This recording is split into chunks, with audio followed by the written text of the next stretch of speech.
ইউচিচিৰ পৰা 2 লাখ নতুন চাকৰিলৈ অসম কেবিনেটৰ 10টা গুৰুত্বপূৰ্ণ ঘোষণা যি আপোনাৰ জীৱন সম্পূৰ্ণ সলনি কৰি দিব পাৰে।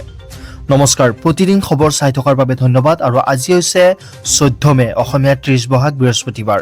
আৰু এই মুহূৰ্তত দিব ওলাইছো আজি দিনটোৰ বহুকেইটা গুৰুত্বপূৰ্ণ খবৰ। ডক্টৰ হিমন্ত বিশ্ব শৰ্মা চৰকাৰৰ প্ৰথম কেবিনেটত গুৰুত্বপূৰ্ণ সিদ্ধান্ত গ্ৰহণ।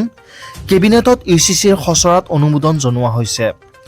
অহা 21, 22, 25 আৰু 26 মেত অনুষ্ঠিত হ'বলগীয়া বিধানসভাৰ প্ৰথমখন অধিৱেশনতে ইউচিচি উত্থাপন হ'ব।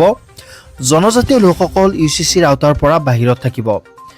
ইউচিচিত বিয়াৰ বাবে ন্যূনতম বয়সৰ সীমা থাকিব। লগতে ইউচিচিত বহু বিবাহৰ বাধা আৰু ছোৱালীৰ সম্পত্তিৰ অধিকাৰ নিশ্চিত কৰা হ'ব। ৰাজ্যত নতুনকৈ 2 লাখ চাকৰি দিয়াৰ বাবে মুখ্য সচিবৰ নেতৃত্বত টাস্ক ফ'ৰ্চ গঠন কৰা হৈছে, যিয়ে অহা 3 মাহৰ ভিতৰত প্ৰতিবেদন দাখিল কৰিব লাগিব। আগন্তুক 8 ছেপ্টেম্বৰত নতুন দিল্লীৰ ভাৰত মণ্ডপত সুধাকণ্ঠ ডক্টৰ ভূপেন হাজৰিকাৰ জন্ম শতবাৰ্ষিকীৰ সামৰণি অনুষ্ঠান অনুষ্ঠিত হ'ব। 32 কোটি টকা ব্যয়েৰে নিৰ্মাণ হ'ব ভূপেন হাজৰিকাৰ সংগ্ৰহালয়। আনপিনে অহা 6 মাহলৈ চৰকাৰে কোনো ধৰণৰ নতুন বাহন আৰু কোনো বিদেশী বস্তু ক্ৰয় নকৰে। লগতে প্ৰধানমন্ত্ৰীৰ আহ্বানৰ প্ৰতি সঁহাৰি জনাই চৰকাৰী ব্যয় কৰ্তনৰ উদ্দেশ্যে 6 মাহলৈ কোনো চৰকাৰী ছেমিনাৰ বা কৰ্মশালা অনুষ্ঠিত নহয়। ৰাজ্যৰ মহাধিবক্তা হিচাপে দেৱজিৎ শইকীয়াক পুনৰ 5 বছৰৰ বাবে নিযুক্তি দিয়া হৈছে। 6 জুলাইৰ পৰা বাজেট অধিৱেশন আৰম্ভ হ'ব আৰু জুনৰ প্ৰথম সপ্তাহতে হ'ব পাৰে মন্ত্ৰীসভাৰ সম্প্ৰসাৰণ। 20 বছৰ পুৰণি পেট্ৰল আৰু ডিজেল চলিত বাহনৰ চলাচল সম্পূৰ্ণ বন্ধ কৰা হ'ব। আৰু এই সন্দৰ্ভত মুখ্যমন্ত্ৰী ডক্টৰ হিমন্ত বিশ্ব শৰ্মাৰ গুৰুত্বপূৰ্ণ মন্তব্য তথা সংবাদমেল দেখুৱাব বিচাৰিছোঁ। কি তেখেতে উল্লেখ কৰিছে চাওঁ আহক। কিন্তু ইয়াৰ পূৰ্বে মুখ্যমন্ত্ৰী ডক্টৰ হিমন্ত বিশ্ব শৰ্মাৰ এই কেবিনেটৰ সিদ্ধান্তক লৈ আপোনালোকৰ মতামত তলৰ কমেণ্ট বক্সত আগবঢ়াবলৈ নাপাহৰিব আৰু আমাক উৎসাহিত কৰিবৰ বাবে ভিডিঅ'টোত এটা লাইক কৰি দিব।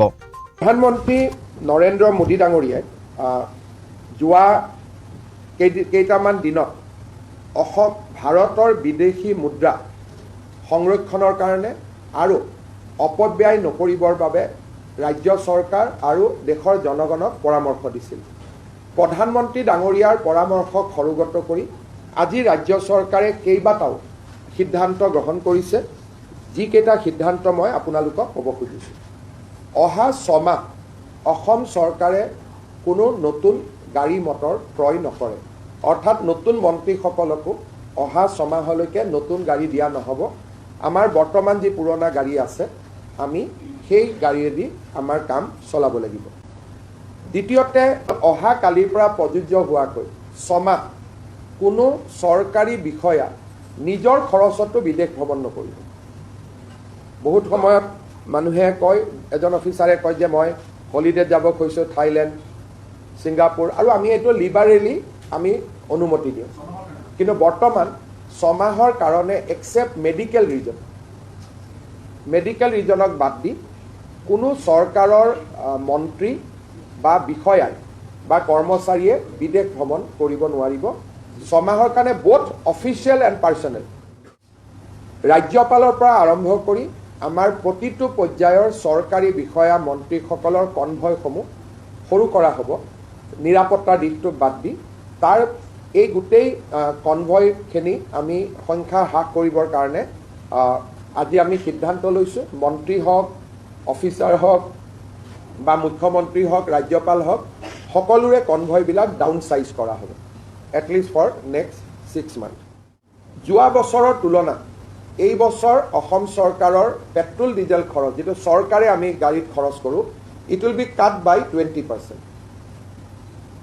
বাই ৰিডিউচিং টোল, আৰু 2-4খন গাড়ী বেছিকৈ খৰচ নকৰি আমি চৰকাৰে যিমান টকাৰ তেল কিনে যোৱা বছৰৰ তুলনাত এই বছৰ আমি 20% ডিজেল আৰু পেট্ৰলত আমি কম খৰচ কৰিম। আৰু এটা আজি আমি সিদ্ধান্ত লৈছোঁ যে অহা 6 মাহ অসম চৰকাৰে কোনো বিদেশী বস্তু ক্ৰয় নকৰিব। মোবাইলে হওক, কিবা আন যিকোনো আমাৰ বিভিন্ন সময়ত বিভিন্ন বস্তু আমি কিনি থাকোঁ, অহা 6 মাহ আমি কোনো ধৰণৰ বিদেশী বস্তু ক্ৰয় নকৰোঁ। চৰকাৰে, পাব্লিকে কৰিব পাৰে, চৰকাৰে আমি ক্ৰয় নকৰোঁ, যাতে আমি বিদেশী মুদ্ৰা সঞ্চয় কৰিব পাৰোঁ। অহা 6 মাহ ছেমিনাৰ, ৱৰ্কশ্বপ আমি একো নাপাতোঁ, যাতে মানুহ আহিবলগীয়া নহয়। কিন্তু through video' conference seminar, workshop পাতি থাকিব পাৰিব। physical seminar and workshop will not be held for next 6 months. চৰকাৰে যদি গাড়ী ভাড়া লয় আমি ইভি ভেহিকলহে হায়াৰ কৰিবৰ বাবে সিদ্ধান্ত লৈছোঁ আৰু যিমান অসমত ওল্ড ভেহিকল আছে 20 বছৰ 15 বছৰ পুৰণা যিমান পাৰি আমি স্ক্ৰেপিং কৰিবৰ কাৰণে আমি সিদ্ধান্ত লৈছোঁ